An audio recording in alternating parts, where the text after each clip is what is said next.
MP ইলেকশনের সাথে সাথে আজকে গর্ব করে আমি মা মাটি মানুষকে কৃতজ্ঞতা জানাচ্ছি।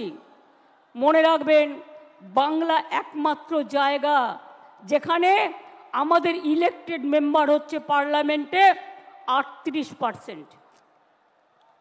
নির্বাচনের আগে অনেকেই বলে 33% রিজার্ভেশন চাই মহিলাদের জন্য, কিন্তু করে দেখাতে পারে না। আমরা প্রমাণ করে দিয়েছি আমরা একমাত্র রাজনৈতিক দল যারা লোকসভায় 38% ইলেক্টেড মেম্বার পাঠিয়ে দিয়েছি, এবং তারা আমাদের সম্পদ।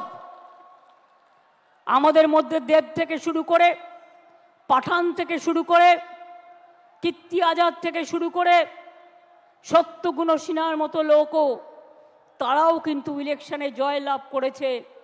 একটা পার্টির সম্পদ সবাইকে নিয়ে চলা।